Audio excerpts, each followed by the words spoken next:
Hello and welcome to Rolling with Reviews. I'm Will, and with me as always is my main squeeze, Sarah. And today we're doing a review of My Little Pony Adventures in Equestria Deck-Building Game. Sarah, tell us a bit about this game. All right, working together. The players will travel to different locations in Ponyville, get new cards to improve their deck, complete tasks for resources, and overcome obstacles. If the players are able to overcome 3 obstacles and the final challenge before time runs out, friendship wins. So, Will, why did we get this? So 4 main reasons. The first being it's the My Little Pony IP. We don't have one, but we are fans. Yep. The second is the deck building. We are big fans of deck builders, as is seen by the Dominion that we've covered. Yes. The third is it's a co-op. Sarah is always on the look for a co-op because a lot of times she just hates playing against me. That is true. So co-ops is big That on way her we list. can both win. Yes. And fourth is Chris Chung was on the design team. Yep. You may recognize him from Lanterns. Yes. So some quality stuff there. I agree. Very quality. All right. What do we like about the game? Well, we're going to go a little more in depth over why we got it because that's what we like about it. And that would be the IP of My Little Pony. Now, going way, way back, I grew up with the original chunky My Little Ponies and loved them then. And then when the new series came out, I have to admit, I was a little put off by the what I thought was, well, anorexic ponies, because in the 80s, everything was chunky. Yeah. But you know, chonies. Yes. Chunky ponies. Chunky ponies. But Will and I started watching it, and it's really good. Yeah, very smart writing, lots of likable characters, and you actually see all the characters portrayed fairly well in the game, including the special cards that each pony has. Is a phrase from the intro song that they sing. Yeah. So that was just a cute little the nod. way that they incorporated that main song, but also just all the different aspects. And I know I've talked to somebody, and I'm not sure 100% this is true, but that this kind of covers or pulls from the first season of the show. And so a lot of what's in here, the characters and the cards are pulled from that. Yeah. And so it's not just here's a deck building system that we made and let's slap an IP on it.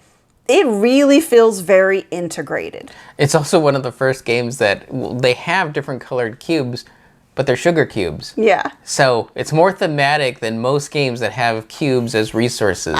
That's true. I didn't think about that. Kind of weird. Right, because Sugar Cube Corner. Yes. So it makes sense. And they're so cute and sparkly. The sugar cubes are cute. Yes.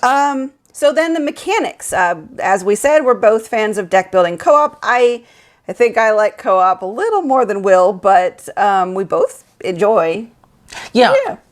For this one, mechanically, I've seen deck building mixed with, tackling obstacles. I've also seen resources and things you do in locations dealing with obstacles. But to add all 3 of them together and as intertwined as it is, it always gives me something interesting to look at, think about, and do on a turn. Yep. It feels like no matter what you draw, there's something that you can do. So there's always this great variety. You never feel like you're stuck doing nothing. Yeah. I mean, unless like maybe really early on in the game, but then really early on in the game, you're like, I'm going to buy a card. You usually can buy a card. So that's something you can do. Yeah. But sometimes, I'll do a thing in location, and that thing in the location gives me some resources, and now I can buy a card. Yeah. And I can still try to tackle the obstacle, because then everybody works together to fight the obstacle. Right.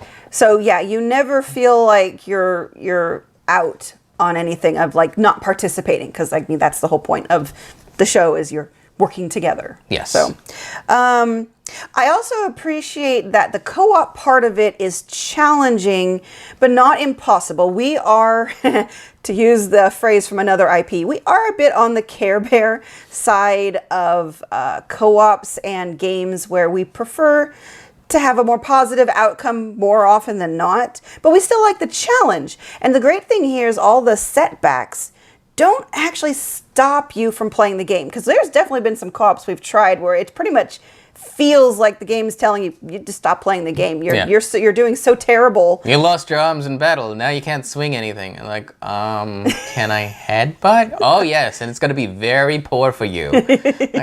Do I still want to play? No, you do not. Right. No, this is some cards get discarded. Maybe things get a little bit more expensive. Right. It's not punishing. Exactly. It's a setback, not a block. It's not a wall you can't get through type of thing. Okay, I think that covers everything we really like. Okay, well, we don't like. Okay, there really are almost too many different resources. I mean, I understand why they were all put in, and it is balanced, don't get me wrong, but there are definitely times you're like, well, I don't have enough speed. Oh, wait, but now I don't. Or not speed, movement. I don't have enough movement. So now I need to get something that gets me more movement. But then now I don't have enough horseshoes. And it's like, well, how am I going to get a pink cube?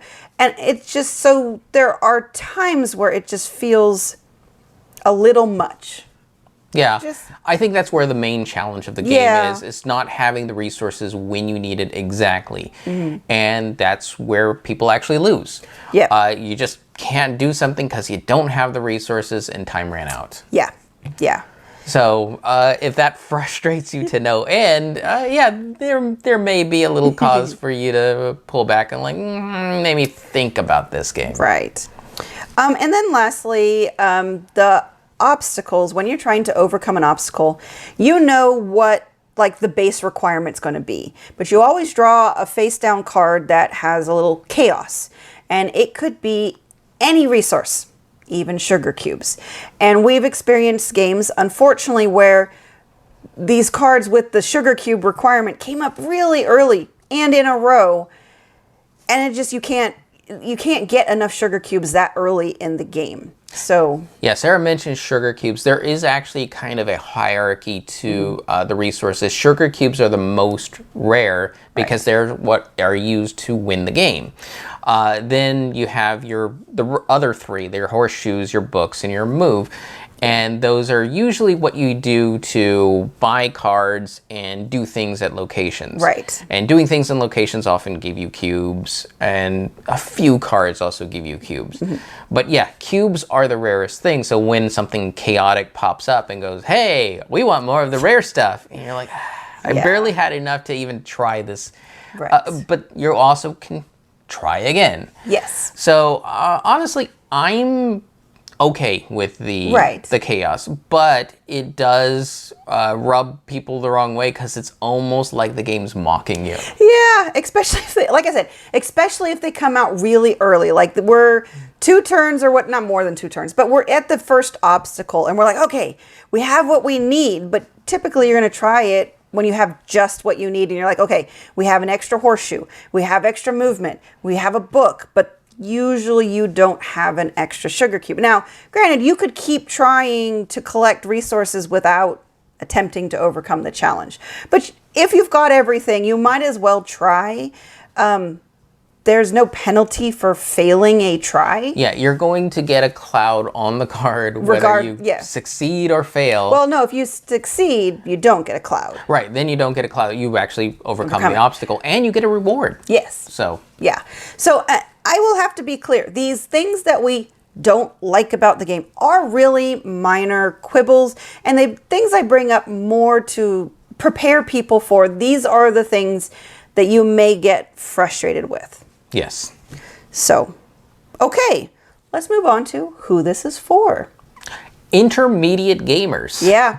This is not a simple game. No. There is a lot going on here, and so, of course, the easiest people to recommend it to are the ones who are fans of the IP, your bronies and or your Pegasisters, depending on how you prefer your moniker, and who are board gamers. Yes. This is your bread and butter because it's designed for the older audience. It is not designed for the family weight kids, honestly. Yeah, I mean, that's not to say families couldn't, but you'd want to be gamer families. Yes. And this is one of the things that I think is a double-edged sword with using this IP, because I've already seen that this being a relatively brand new game as of recording this video, people have already started buying it for the wrong people. And that is, oh, it's My Little Pony. It's probably a very easy game. I'll buy it for my 9-year-old niece or whoever.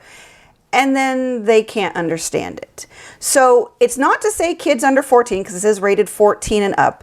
It's not to say that kids under 14 couldn't, but it's more likely that if they play a lot of games, then they're going to get it. But then on the other hand, I would also recommend this to hardcore gamers that might dismiss it because of the IP.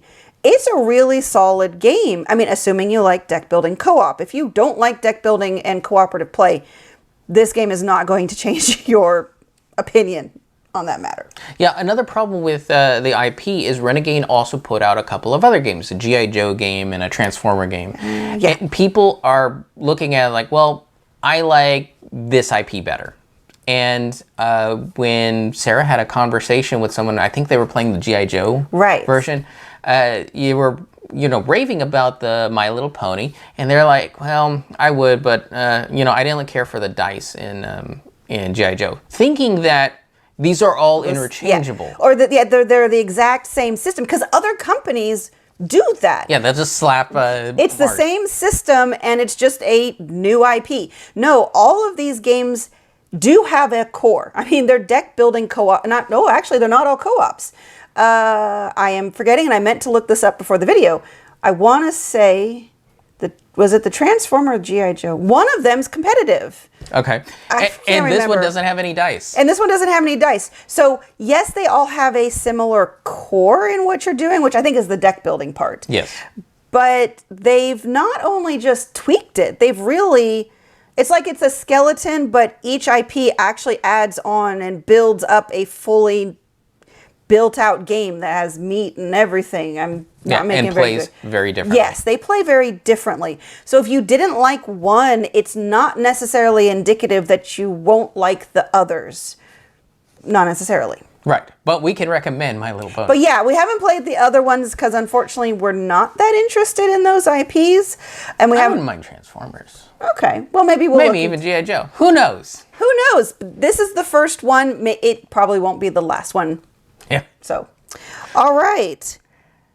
Time for ratings? Yes. So for ratings, we each have 1d6 worth of ratings to give. 1 is low, 6 is high. We give a number, a reason why, add them together, and see what it rolled for us. Sarah, what did My Little Pony's Adventures in Equestria, the deck building game, roll for you? I don't think this is going to come to any surprise to anybody. It rolled a 6. I mean, it's 3 of my favorite things in one game. My Little Pony, deck building, and cooperative play. I'm always going to want to play this. I'm always going to want to suggest it. And I did come up with a small little variant for anybody who wants to really make it easier. It involves manipulating the obstacle deck. I'll post it on BGG if anyone's interested. Now, I will never play with situations. Now, we haven't talked much about those other than mention them, that they do make the game harder. And I think the game's already hard enough for what I want out of the game. Yeah, essentially they go into your deck, and as they come out... The main deck that you buy cards from, they'll add complications. Yep. And you face with them, or they'll set you back a little bit. Yeah, I just don't personally feel like it needs that level. Yeah. But I've already pre-ordered the next expansion, or the first expansion, Familiar Faces, so that's obviously an indication that I really like this. For me, I give it a 5. And the reason why I didn't give it a 6 was the fact that, honestly, this is a niche game, and you're going to have a lot of people very upset with it because it's not what they thought it was. And that's what we really talked about as to who this is for. Sarah's already seen many comments of, well, my kids don't understand this, and I don't either. And to people's like, well, I didn't really want to touch that game because it's My Little Pony. Right. So it's one that can give a lot of bad impressions, even though it is a fantastic game. Yeah, the My Little Pony brand, unfortunately, in this situation, is kind of a double-edged sword. Yes. So that's where I see the real stumbling block. Otherwise, it's a fantastic game, especially for gamers. Yes. Emphasis on gamers. So 11 out of 12. This is a great game. Agreed. Highly recommend it. Yes. And that will do it for us. And Sarah, if you had a pony name, what would it be? I don't know. Do you have any ideas? Meeple Blue? Ooh. Meeple Blue. Yeah, I could go with that. All right. So from Meeple Blue and me, that'll be it for us. And we've been Rolling with Reviews. And remember, if you have any questions, comments, or concerns, you can reach out to us on the various social media platforms at Rolling with Two. That's TWO. We are on Twitter, Facebook, and Instagram. And on YouTube, please like and subscribe. And if you have time, check out the other content Nanaman has found for you. Because remember, he's rolling with you.